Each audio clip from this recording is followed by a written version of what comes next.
Sejam muito bem-vindos, eu sou Rafael Oliveira, advogado, vocês estão no podcast Juros e Negócios e hoje eu tenho a honra de receber aqui nos nossos estúdios o professor Marcão. Deu certo, né, Rafael? Karina também, né, Karina? Depois de 2 tentativas, agenda apertada, estamos aqui para bate-papo com você. Professor Marco Antônio de Macedo Júnior. O próprio. Pós-graduado em Direito do Trabalho, agora doutorando em... Ciências Sociais. Ciências Sociais, que maravilha. Tá ligado, professor. né? A área do Direito do Trabalho, né? Questão social. Não para de estudar nunca. Não para. Você sabe disso.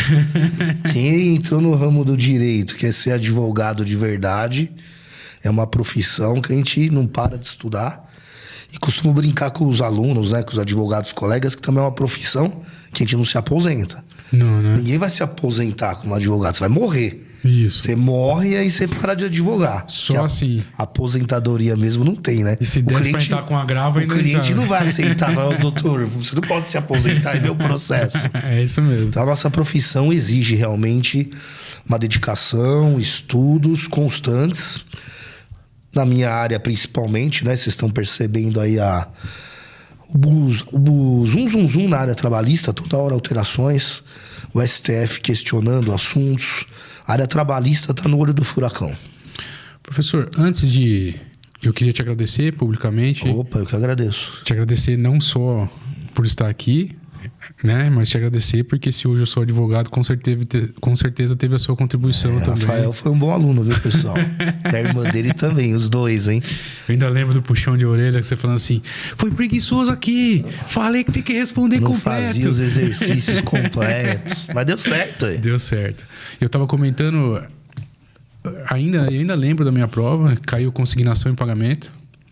Peça atípica, né? Que foi logo depois de cair aqueles embargos infringentes que todo mundo ficou desesperado. Errou a peça. Nesse daí muitos fizeram recurso extraordinário. Foi. E a peça era embargos no TST. E aí, eu te conheço desde 2008. Foi quando eu comecei a fazer cursinho. Eu comecei a fazer o ProOrdem, fizemos a primeira fase, ainda fiz aquela resolução de testes. O Rafael foi um dos primeiros alunos, porque eu comecei no ProOrdem em 2005. Comecei com as minhas aulas no ProOrdem em 2005. Tô até hoje lá, né? 20 anos. Você entrou em 2008, no meu comecinho. Foi. Quando eu tava começando com as aulas. O ProOrdem ainda era ali no... O ProOrdem era no prédio espelhado naquela época, não era? Ali mesmo. Na Coronel Fernando Prestes, do lado do hotel ali. Isso mesmo. Plaza Maior. É isso mesmo. E aí eu lembro, sempre fiquei aficionado com a forma como o professor dava aula. Que eu sou chato, né? A sua maneira de fazer petição inicial, que eu faço até hoje. Bem objetivo. Bem objetivo, aí separado por tópicos e tal, então me ajuda até hoje. Então, antes de começar a sabatina, muito obrigado por tudo isso. Eu que agradeço. Eu sempre passo para os alunos, né, Rafael? Tanto no exame da OAB quanto no seu escritório, você tem que fazer uma peça objetiva. Detalhada, que tem advogado que mistura todos os assuntos no corpo da petição. Imagina o juiz, né? Tendo aquela petição tudo espalhado. Não, vamos separar.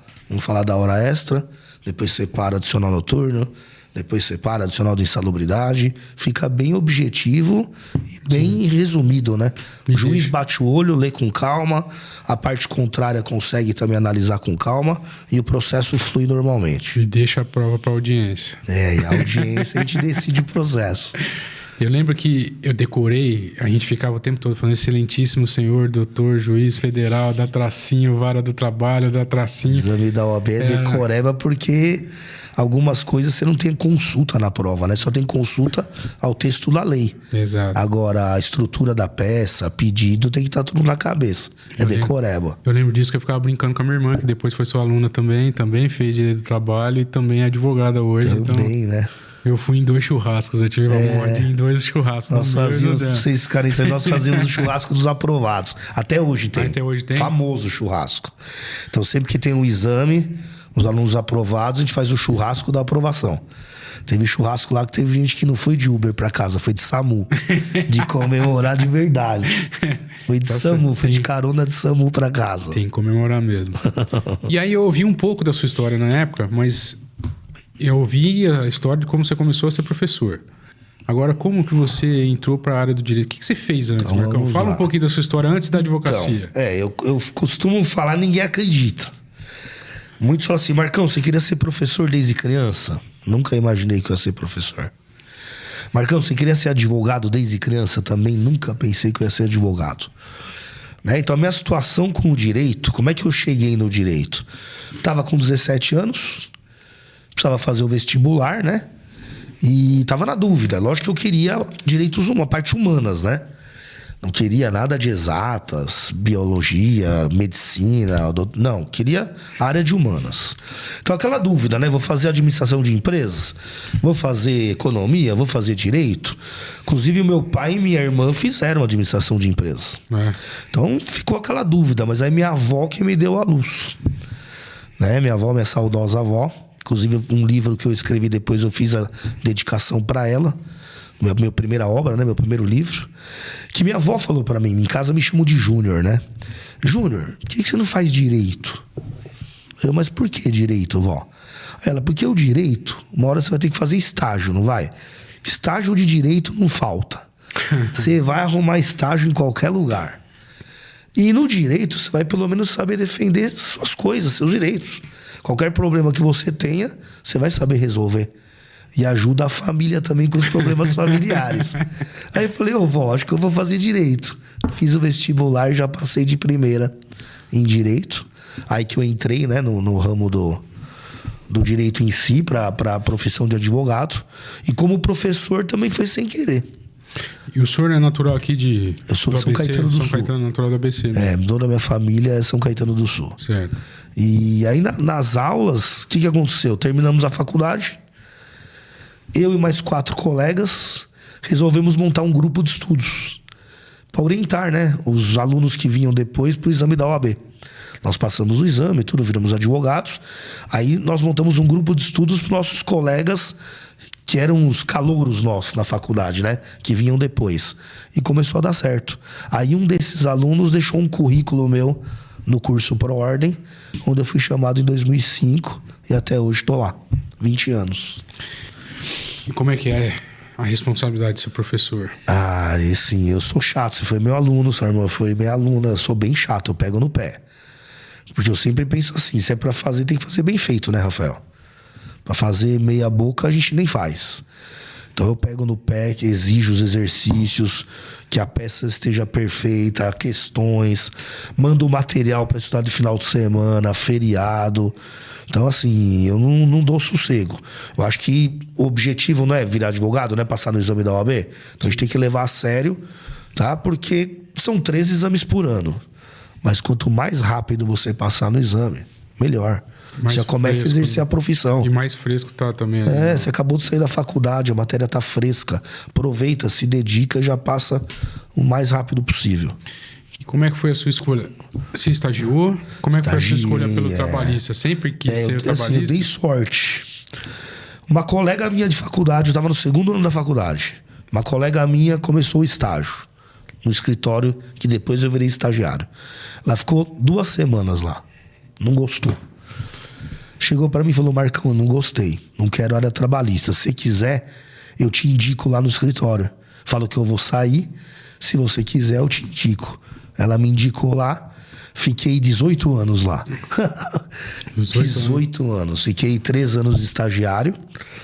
Aí passei no exame da OAB. Me contrataram como advogado empregado. Aí fiquei mais 15 anos como advogado empregado. Nesse escritório. Nessa época do grupo de estudos. Isso. E aí o que acontece? Lá era só área trabalhista, só reclamante. Que é o que eu faço hoje. Então eu não tive essa opção de fazer estágio em outras áreas. Nunca atuei na área civil, na área criminal, previdenciário. Eu entrei nesse escritório que só fazia trabalhista, só para o trabalhador, e segui esse caminho até hoje. Então hoje eu estou quase completando aí 30 anos.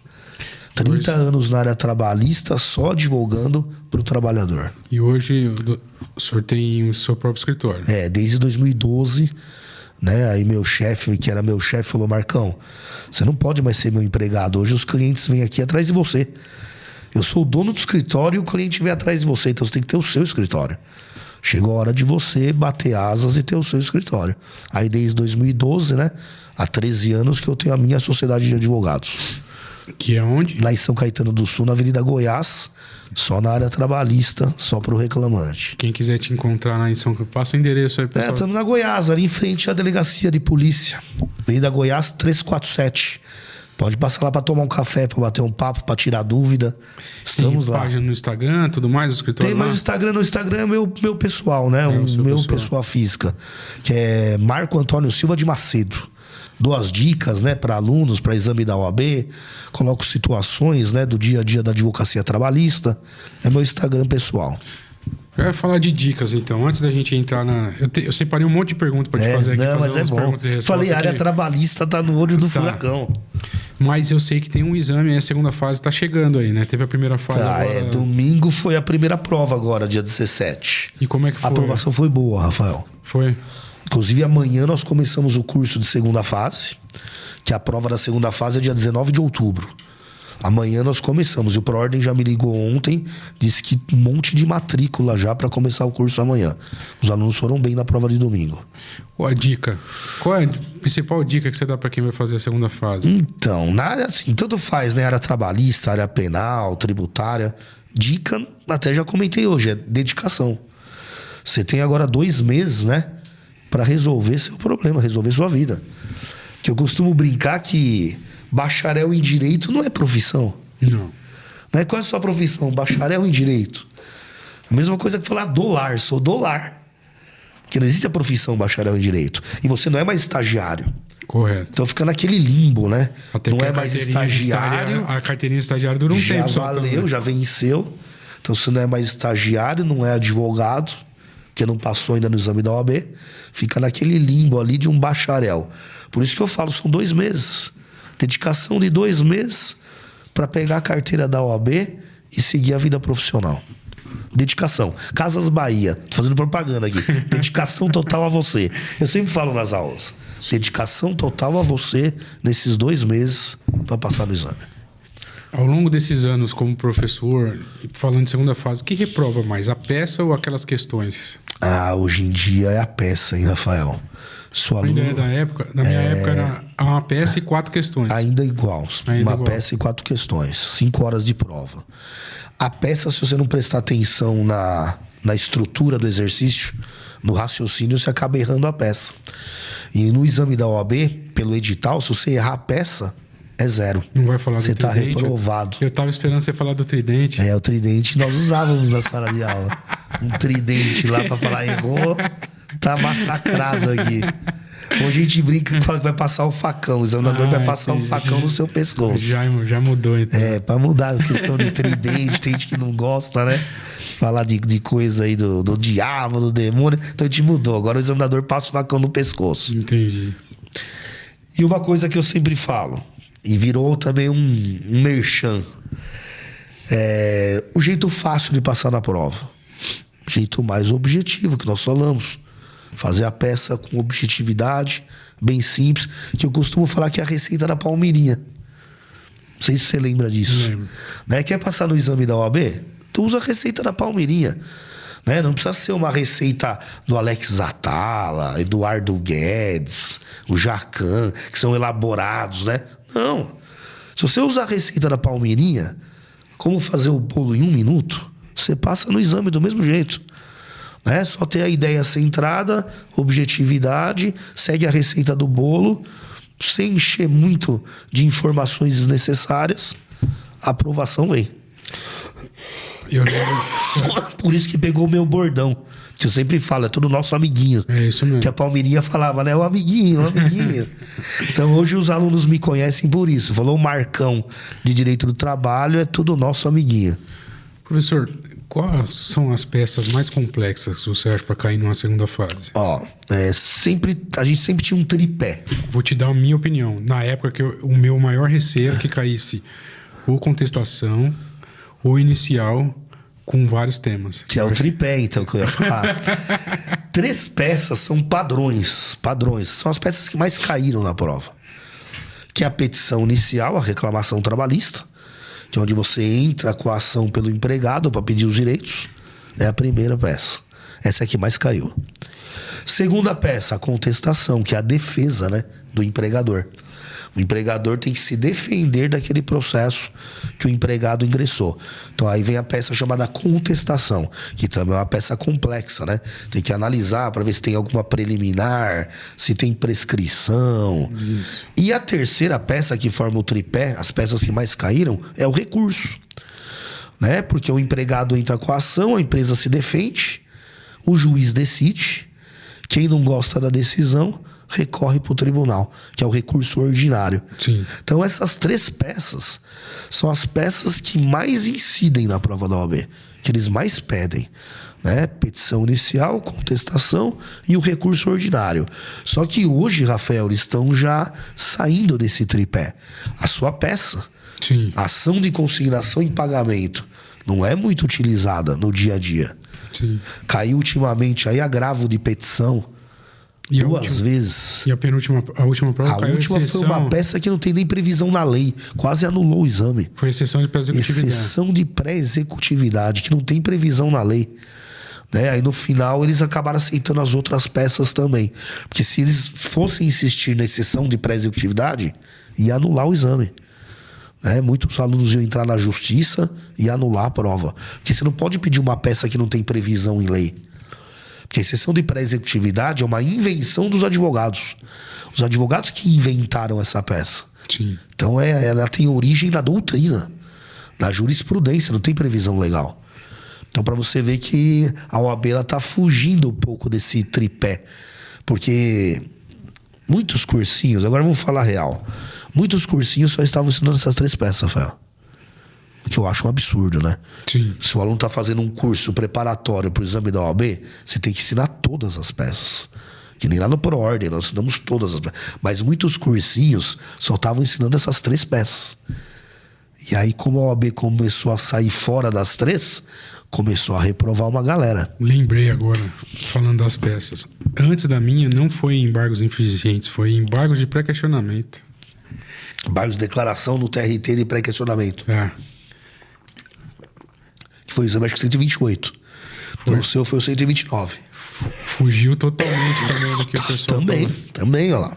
Porque fugiu do tripé, né? Todo mundo só quer estudar petição inicial, contestação, recurso ordinário. E eu ainda lembro de você falando, e essa daqui eu ensinei depois do intervalo no último dia. No sábado. Porque essas peças estranhas, a gente ensina no final do curso. Primeiro a gente ensina as peças tradicionais, e no final do curso a gente começa a ensinar essas peças estranhas, atípicas.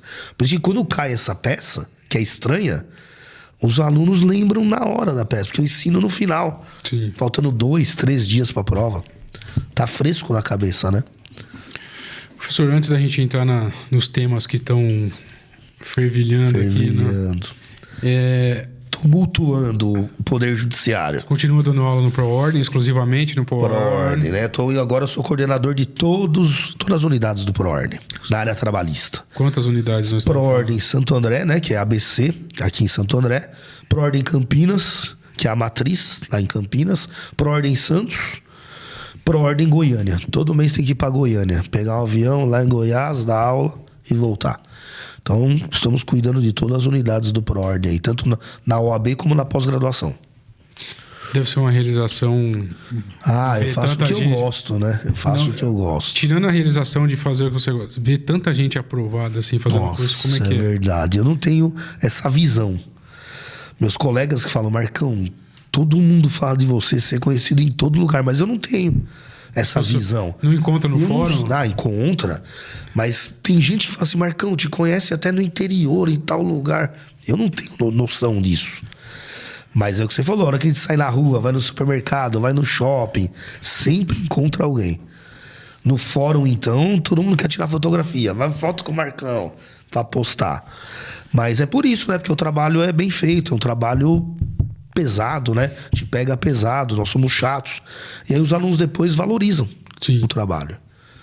Né? Muitos valorizam porque passou pelo ProOrdem, passou pelas nossas mãos. E aí o pessoal brinca, fala, Marcão, de cada 11 advogados aqui da região, você deu aula para 10. Certeza. Quase 100%. Eu indico até hoje, já faz na mais área de trabalhista, né? Já vai fazer... Não, já faz mais de 10 anos que eu fiz ProOrdem e até hoje eu indico. Eu falo, vai lá atrás do Marcão que é... E sabe o que é legal hoje?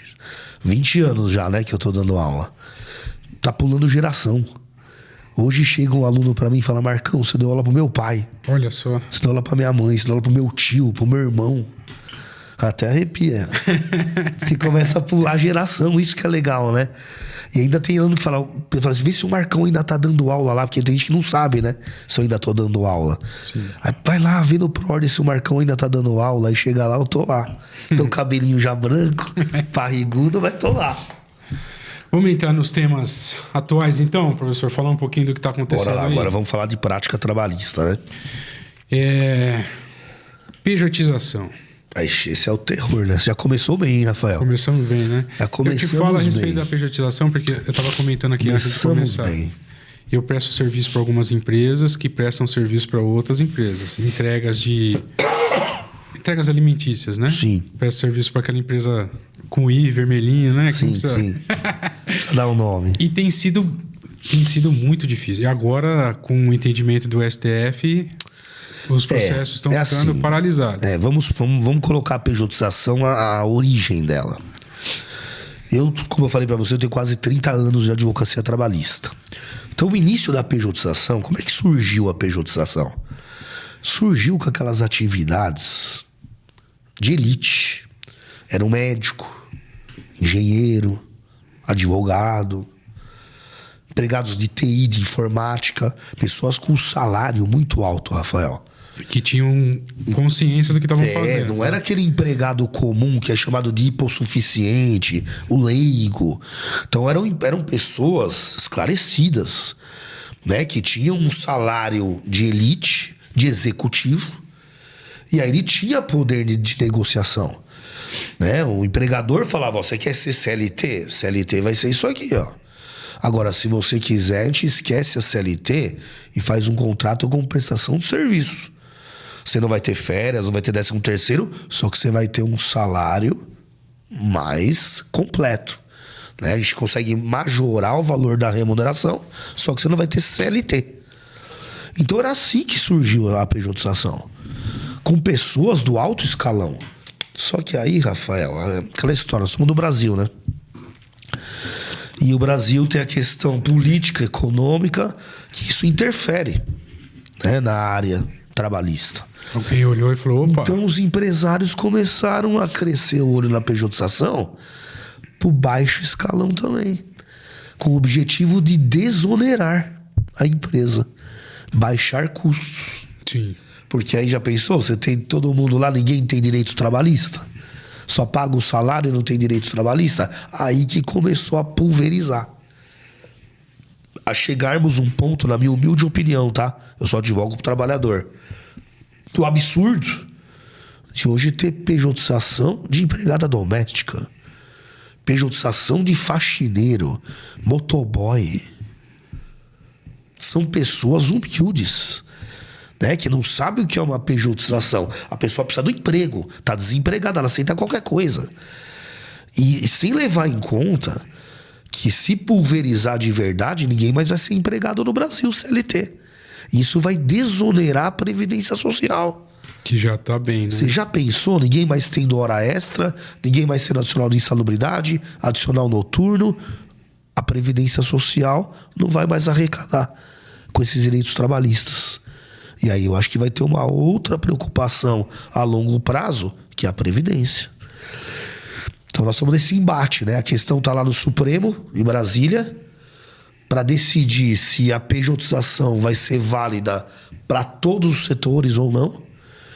E se quem for discutir na Justiça se essa pejotização é fraudulenta ou não, se a competência vai ser da Justiça do Trabalho ou lá da Justiça Comum.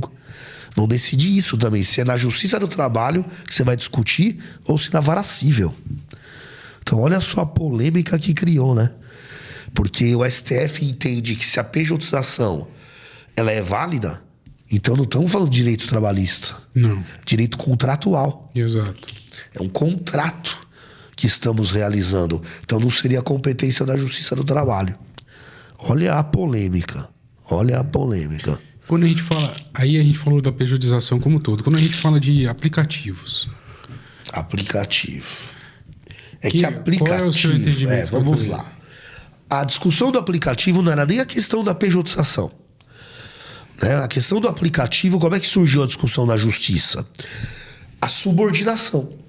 Então, será que ele é empregado ou será que ele é autônomo? Né? Para você ser empregado, a CLT diz que tem que ter subordinação. Sim, você recebe ordens do seu patrão. Você tem que respeitar, cumprir as ordens. Só que o aplicativo tem aquela situação, né? Se eu não quiser hoje trabalhar, eu não vou. Só desligar e pronto. Desligo o aplicativo e não vou. Só que aí começaram a vir as situações na justiça que aquela pessoa que desliga o aplicativo não vai, sofre punição. Colocam na geladeira, toma um castigo. Você acha que você ter o seu score diminuído pode ser considerado como Então, como aí punição? começou aí a discussão. Só que agora eu vou dar minha opinião pessoal, tá, Rafael? Eu só advogo pro trabalhador. Eu entendo que aplicativo, você não é empregado, você é autônomo. Sabe por quê? A CLT é bem clara. Pela CLT, o empregado é hipossuficiente. Sim. Na relação de emprego. Né? O empregador é a parte mais forte da relação. Se você é um motorista de aplicativo, olha só onde que eu vou chegar no meu entendimento, tá? Na minha questão pessoal. Eu sou motorista de aplicativo.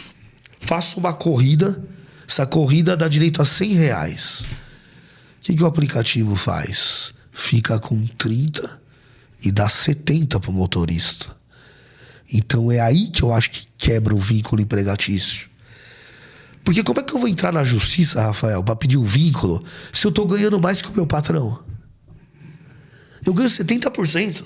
Sim. E o aplicativo 30%. Então inverte a situação da CLT. Você deixa de ser hipossuficiente. Como é que você é hipossuficiente se você ganha mais que o seu patrão? O aplicativo fica com R$30, você fica com 70%. Então não é a ideia da CLT. A CLT é o inverso a ideia. O empregador é de grande porte, tem o poder econômico, e o empregado é o hipossuficiente.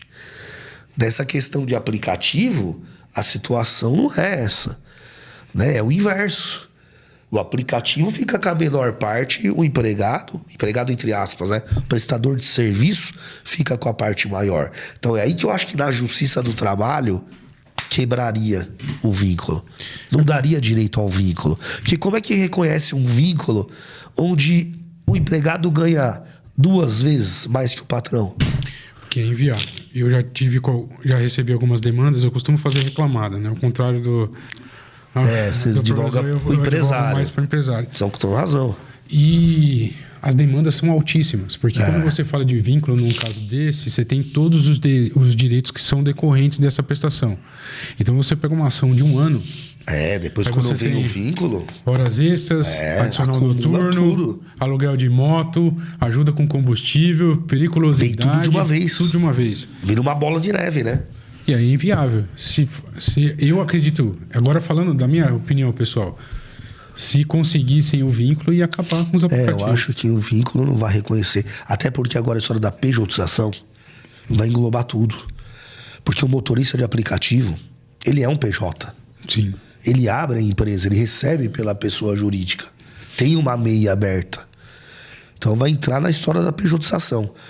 E até indo um pouco antes, para a gente sair dessa história do aplicativo, mas na mesma ideia que eu te falei do empregado não pode ganhar mais que o patrão, isso era muito discutido também, Rafael, naquelas ações de salão de beleza. Sim. Né? A cabeleireira, a manicure, que trabalhava sem registro. Também veio essa ideia na Justiça do Trabalho. As decisões começaram a vir nesse sentido. Porque muitas donas de salão estavam fazendo o quê? Dividia meio a meio, 50%. Com a cabeleireira, com a manicure. Então eu fiz lá, cortei meu cabelo, R$50. 25 pro cabeleireiro, 25 pro dono do salão. R$50. Sim. E aí depois, quando eles saíam, eram demitidos, entravam com a ação. Pedindo vínculo. Pô, tá ganhando a mesma coisa. Você tá ganhando mais, Rafael. Porque Foi aí que veio essa discussão do vínculo, da hierarquia. Tá ganhando igual. Não tá ganhando igual, tá ganhando mais, porque a despesa do salão é do dono. Ele que paga o aluguel, ele que paga os produtos, que usa. Sim. Então, ficaria a mesma ideia que eu tô falando do aplicativo. Aí agora a gente tem o contrato de salão parceiro também. Isso, aí surgiu a lei. Tá vendo como a coisa vai se amoldando e o legislador vai evoluindo com a sociedade? Surgiu a lei do salão parceiro. Então hoje, se você entra num salão para fazer essa parceria, vai assinar um contrato. Sim. E o sindicato também assina esse contrato. 3 pessoas assinam, as partes e o sindicato. E aí cumpriu a regra do contrato, você não é empregado, você é um parceiro. É uma parceria. Não é um vínculo empregatício. Por essa ideia que eu tô falando para você. Né? Seria uma injustiça reconhecer o vínculo onde o empregado ganha mais que o patrão. Sim. Então é através dessa ideia que eu mantenho na questão dos aplicativos. Porque na questão dos aplicativos não é nem meio a meio, Rafael. É praticamente 70% do motorista e 30% do aplicativo. É que o aplicativo tem milhares, né? Sim, ele ganha na montante, quantidade. Mas se você for analisar individualmente na relação prestador e tomador, não daria para reconhecer o vínculo.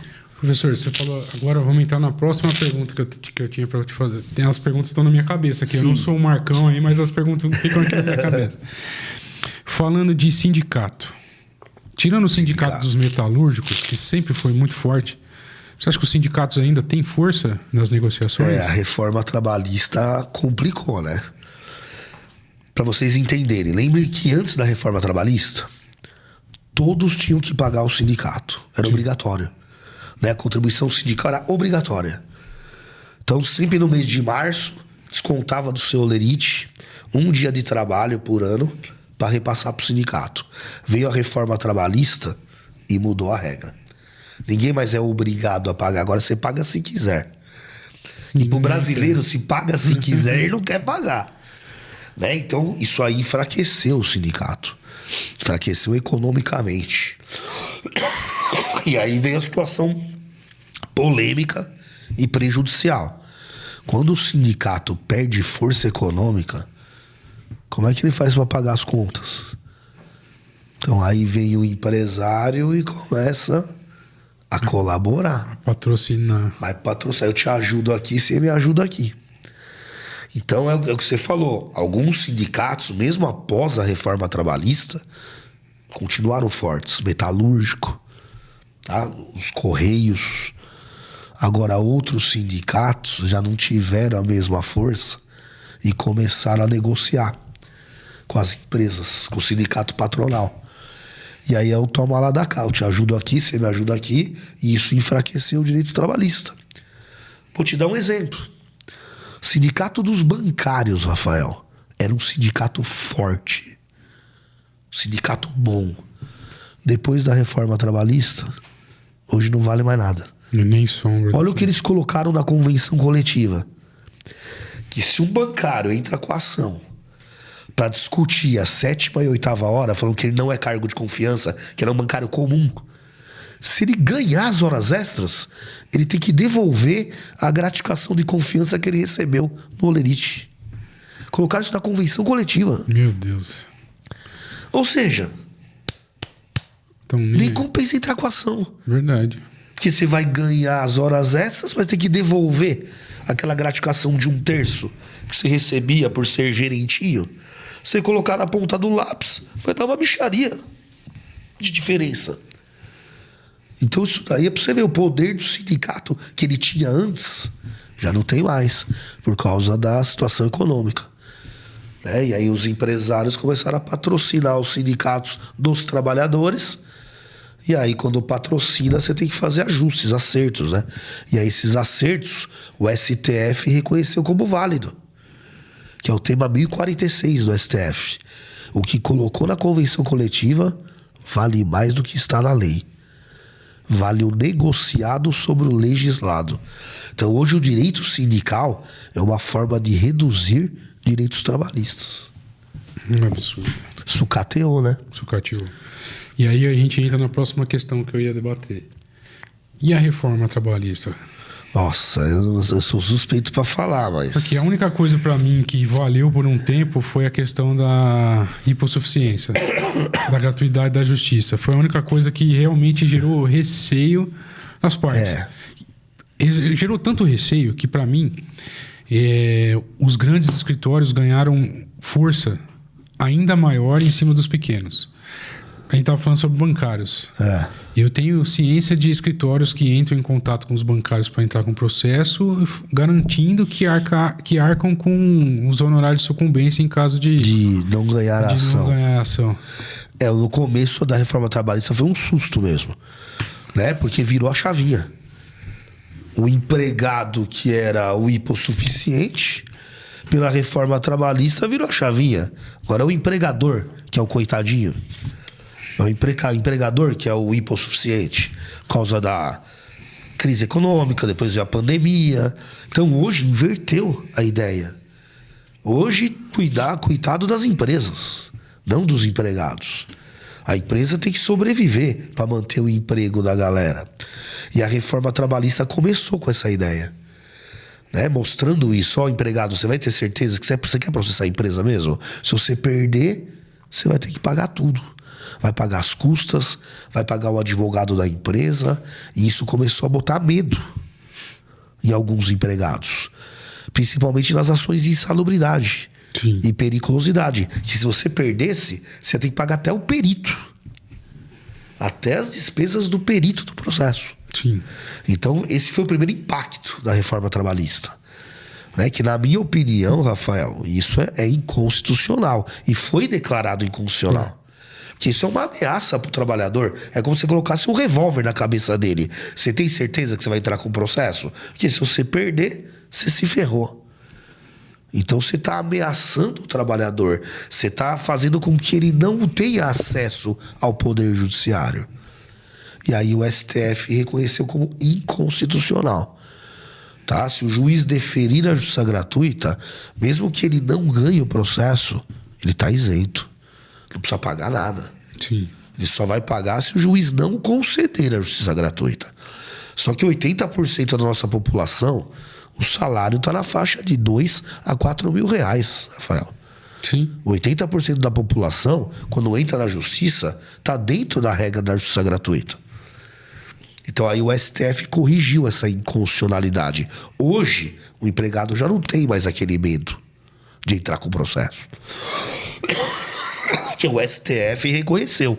Sim. Que o pobre não tem que pagar sucumbência. Ainda chegou a ter uma discussão sobre a abrangência da justiça gratuita. Isso. Que aí o TST também corrigiu. Né? Porque a Justiça do Trabalho estava querendo fazer uma regra igual a da justiça comum lá no cível. Sucumbente em parte. Não, nem a questão do sucumbente em parte, para conceder a justiça gratuita. Para conceder a justiça gratuita. Porque lá na vara cível, a pobreza é econômica mesmo. Sim. Tanto que lá na vara cível o juiz exige que você junte declaração de imposto de renda, seus extratos bancários, para ver se ele vai conceder a justiça gratuita. Sim. Na área trabalhista, não. Na área trabalhista, a própria CLT já dava o conceito que o empregado é hipossuficiente. Sim. Perante o empregador. Então já era automático. Dá para fazer um paralelo com o CDC. Já é isso, Código de Defesa do Consumidor. Né? No Código de Defesa do Consumidor, o consumidor é hipossuficiente. É a parte fraca. Sim. Né? Perante o fornecedor, aquele que fabrica o produto. Então a área trabalhista sempre foi assim. Se o empregado entrar com a ação, ele é pobre. Só que a reforma trabalhista, pumba, virou a chavinha. Falou, não é mais assim não. Mesmo que você seja pobre, você vai ter que pagar as custas do processo se você perder. Aí o STF veio e falou, não. E aí veio a CLT, o TST analisando a CLT com a reforma, também decidiu o seguinte: o juiz não pode exigir declaração do imposto de renda, extratos bancários, basta a declaração de pobreza. Foi. Se o empregado assinou a declaração que não tem condições de arcar com as despesas do processo, a declaração é válida. E não adianta a empresa impugnar. Vai impugnar, mas vai chegar no TST, o TST vai dar direito ao trabalhador. Porque no cível tinha até uma peça à parte, né? Da impugnação Isso, a justiça gratuita. da justiça gratuita. Na área trabalhista começaram a fazer isso com a reforma trabalhista. As reclamadas começaram a usar a contestação, uma preliminar. Sim. Preliminar de impugnação.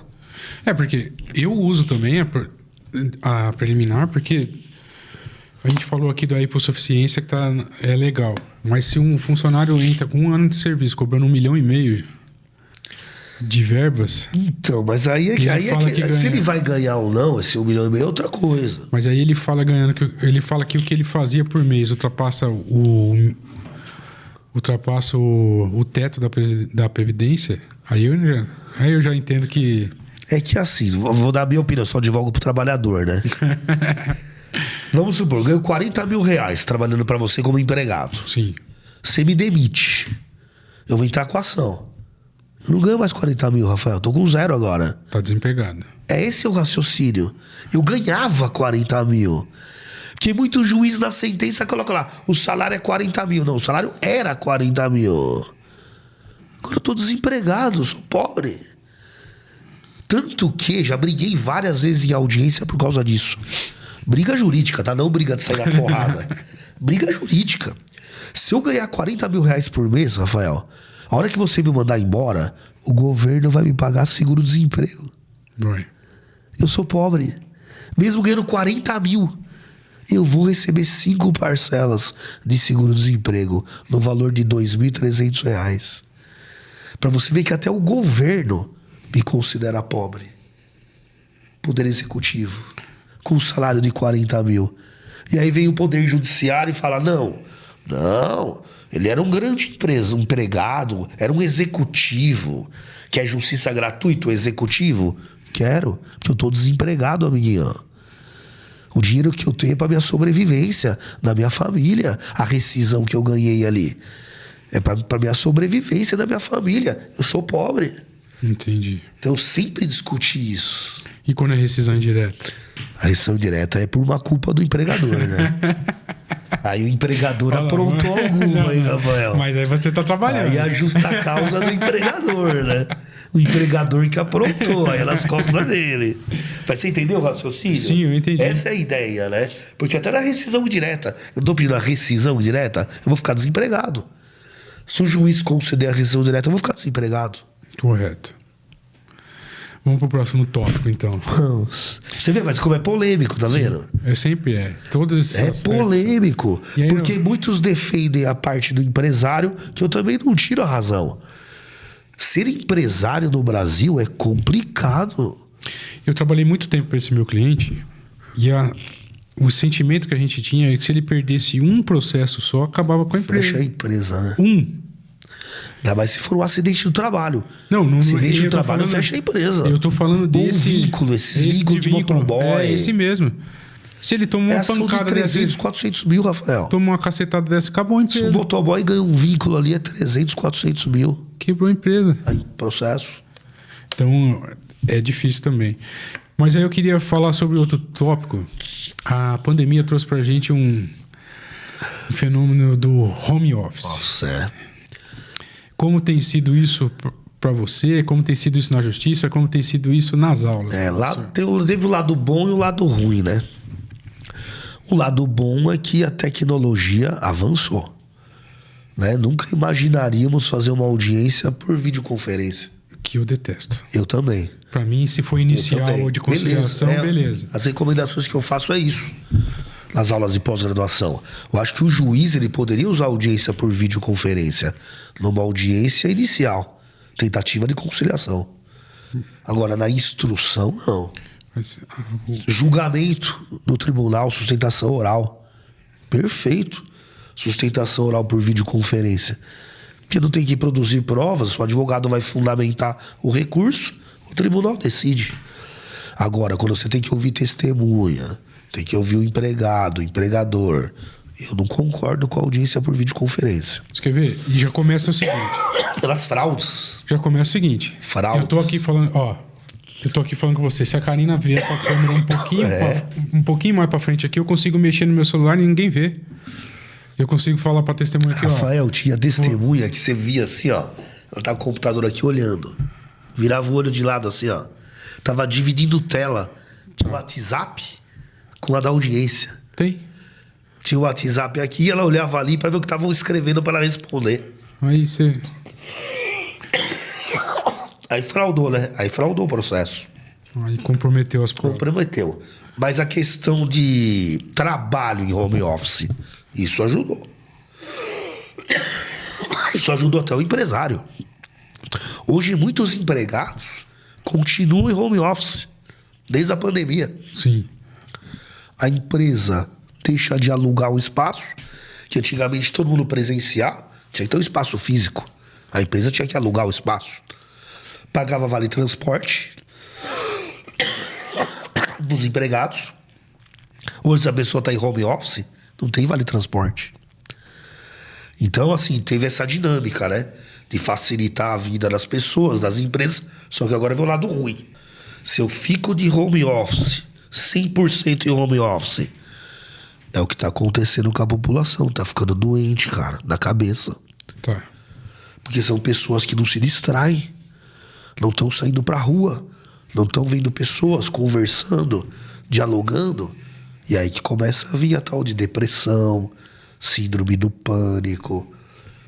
Que a grande população está sofrendo hoje disso. É porque a gente tem também, professor, eu vejo assim, tem dois aspectos com relação ao home office.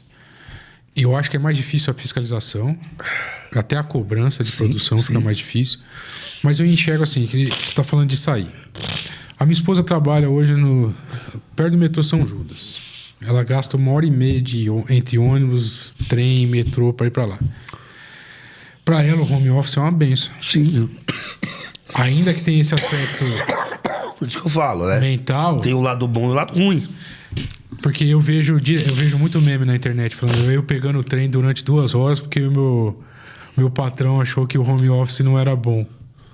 A gente vê muitos memes Mas eu deles. acho, Rafael, que poderia ser misto. Sim. Tinha que ser misto, pelo menos 1-2 dias da semana presencial. É o híbrido que eles falam, né? É o híbrido. Você tem que fazer a audiência pessoa hoje, se né? movimentar, sair de casa, fazer um exercício, caminhar. Do que ficar só ali no computador, em casa. Você viu a notícia esse dia que o rapaz queria processar a empresa por acidente de trabalho porque o cachorro dele mordeu ele no Aí, home office? que tava em casa, o cachorro mordeu no horário de trabalho. É acidente do trabalho. Pô, ele é CSE. É lógico que é. Ele não se machucou no serviço, no horário de serviço? Sim. Então, Mudou assim, até a questão da competência da reclamação trabalhista no caso do home office, né? que na verdade não é questão da competência, né? Às vezes o próprio contrato pode estabelecer, mas regra geral o cara vai poder entrar no domicílio da residência. Sim. Que é onde ele tá trabalhando, na residência. A empresa é lá em São Paulo. Eu tô em home office aqui em Mauá. Vou entrar com ação em Mauá. Não tô trabalhando aqui na minha casa. É isso mesmo. Então, assim, é o lado bom e o lado ruim. Pra audiência, péssimo. Péssimo fazer uma audiência por videoconferência, instrução. Até porque tem testemunha que não consegue acessar direito o celular, internet. Às vezes o próprio juiz tem problema. PJE toda hora tem problema. Tem. Internet, o site. Então, o Brasil ainda não tem uma estrutura. Estrutura e educação, né? Para fazer de verdade audiência por videoconferência. Porque é o que a gente falou aqui. Vai fazer audiência por videoconferência, alguém já vai querer enganar. Sim. Alguém vai querer fraudar o sistema. Alguém vai dar uma desperta. Porque o Brasil é o campeão das fraudes, né? Até a frase, o golpe tá aí, cai quem quer. Então, acho que a gente... E o próprio tribunal, Rafael, aqui em São Paulo, já tem a ordem, audiência presencial. Por videoconferência só em exceção. Força maior. Vou dar um exemplo. São Caetano do Sul, segunda vara, tá sendo tudo telepresencial. Por quê? Porque a juíza fez o requerimento pro tribunal que ela tá grávida. E o deslocamento da casa dela lá pra justiça, o trânsito, isso pode prejudicar a gravidez. Aí o tribunal autorizou. Sim. Então as audiências lá são por videoconferência. As partes vão pro fórum. Só que a juíza faz de casa. Na Zona Leste tem uma vara que tá assim também. A juíza faz de casa, mas todo mundo vai pro fórum. Porque a ordem do tribunal é presencial. A audiência tem que ser presencial. E também não sei por que, às vezes, Rafael, exagero, tá? Tivemos exageros na pandemia. Ninguém queria voltar pro presencial. Não. Principalmente os magistrados. Depois o pessoal começou a colocar aquele virtual, a tela de fundo lá. Porque dava pra ver a galera fazendo audiência e o pessoal gostava de mostrar, né? De ostentar. O juiz fazendo audiência e a piscina lá no fundo. Tava no sítio, tava na fazenda, casa da praia. Então acho que por isso que o tribunal também exigiu que vai ser presencial, porque a galera exagerou. Ninguém mais queria vir pro fórum. O cara quer ficar só lá na casinha dele na praia, na fazenda, no sítio, e não quer mais ter contato com a população. A minha experiência no começo foi muito bom. Essa empresa que eu presto serviço tinha muita audiência, era toda na Zona Leste. A hora que voltou o presencial, que eu tinha que ir pra Zona Leste 3 vezes por semana. Porque lá é um trânsito perigoso, Pesa, né? hein? Pesa. E eu vou falar por mim. Passar pelo entulhão lá todo dia. Eu sou péssimo pra trabalhar em casa. Na época da pandemia, sabe o que eu fazia? Pegava meu carro, ia até o escritório, sozinho, né? Porque eu não podia ter contato com ninguém. Eu ia sozinho pro escritório, trabalhava no escritório e voltava depois pra casa. Porque eu não conseguia trabalhar de casa. Eu não consigo também. Em casa eu tô ali, ligo a televisão, me distrai. Ah, vou na geladeira pegar um suco. Não consigo trabalhar. Então eu tenho que trabalhar presencialmente. A hora que liberou, a gente vinha aqui pro prédio, fechava lá embaixo, não subia cliente, não subia ninguém, mas trabalhava de lá. Mesmo que tava tudo fechado, eu ia pro escritório. É isso mesmo. Sozinho. Ficava lá trabalhando, depois ia pra casa. Deixa eu ver aqui, professor. Eu separei mais algumas perguntas aqui. Deixa eu ver se tem alguma coisa boa aqui pra te perguntar.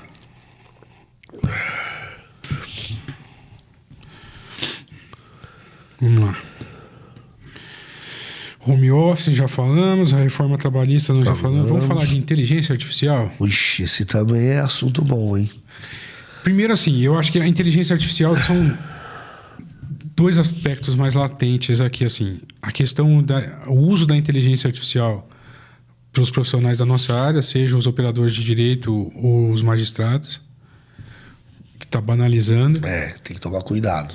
E a questão de dá um medo do inteligência artificial acabar com muito emprego? Eu ainda não usei, tá? Não no usou meu o chat escritório, GPT? eu ainda não usei nada. Eu usei. Inclusive, uma das perguntas aqui estão aqui que eu usei no chat GPT. Não usei nada ainda. Mas tenho colegas que usam e a gente acaba conversando, né? Em cursos, palestras. Lado bom, facilidade, agilidade, tempo que você ganha. Lado ruim, se você não sabe usar a ferramenta, vai te prejudicar.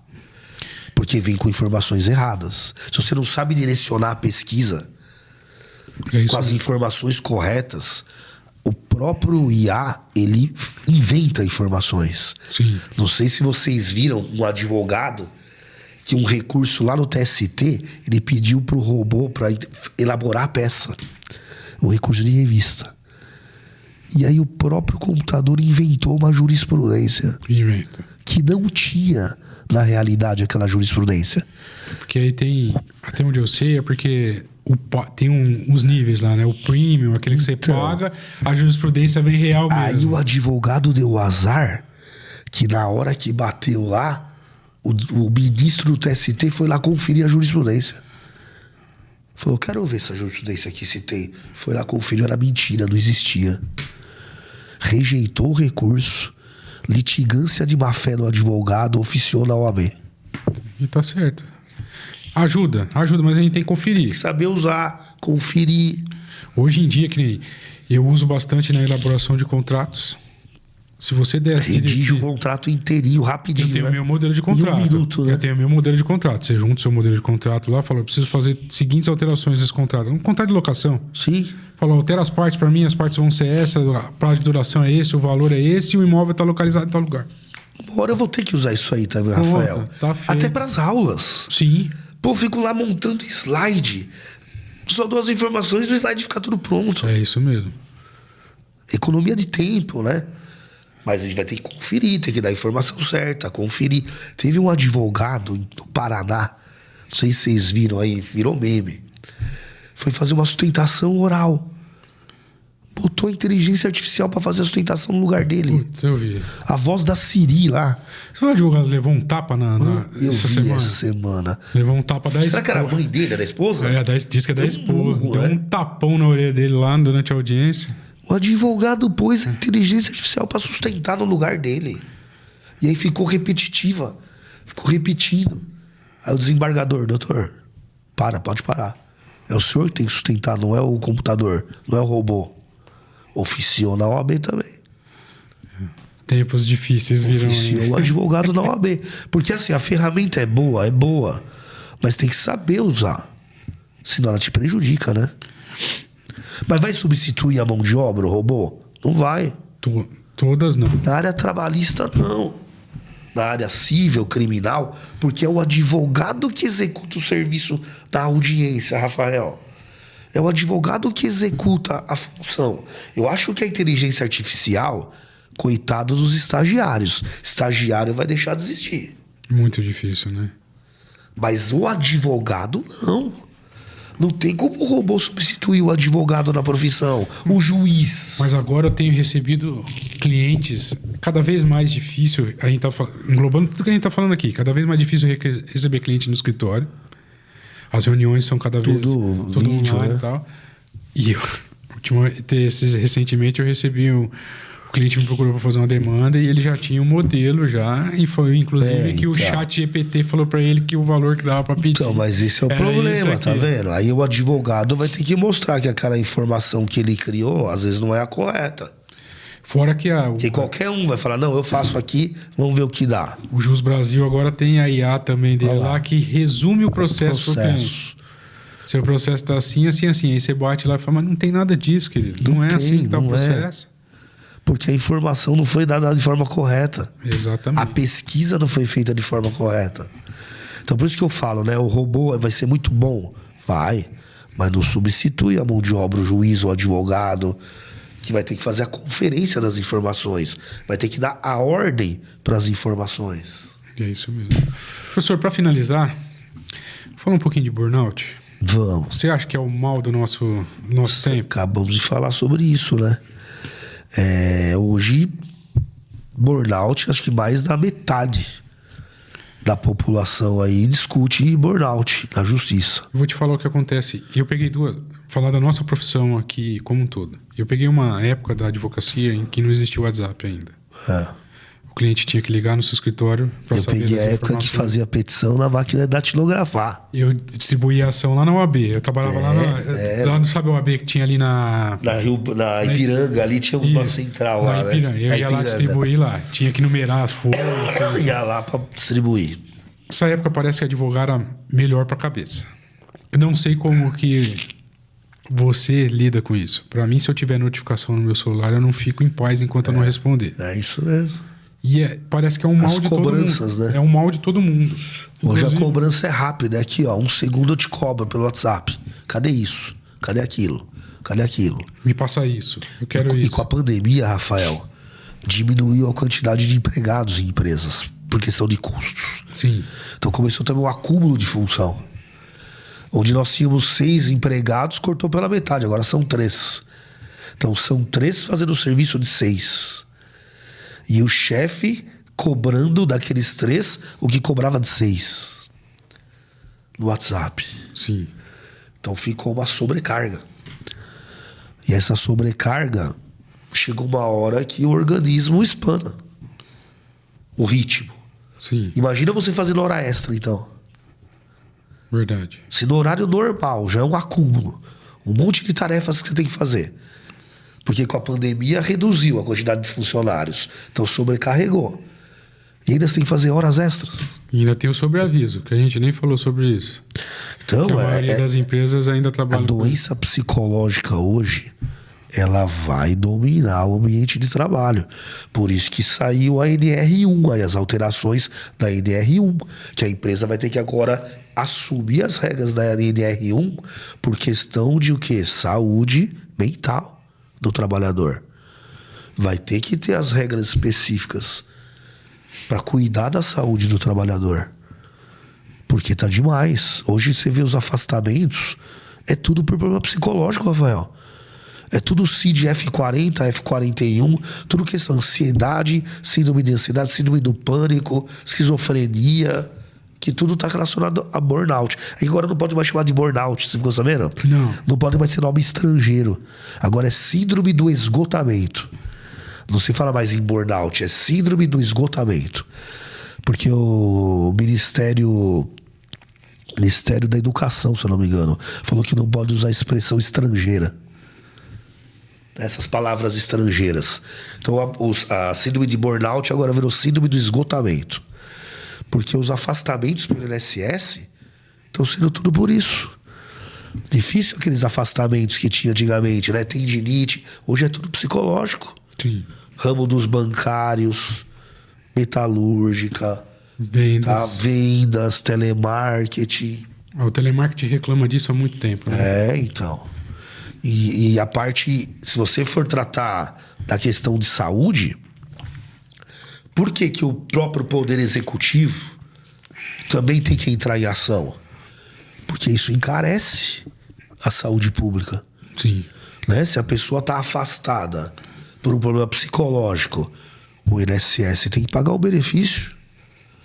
A pessoa fica em tratamento, às vezes longo tratamento. Isso sai um custo para o governo. Com certeza. Por isso que tem que fazer um fechamento completo, né?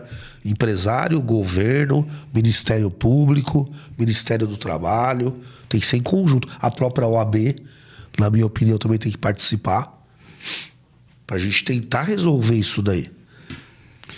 Muito bom, professor.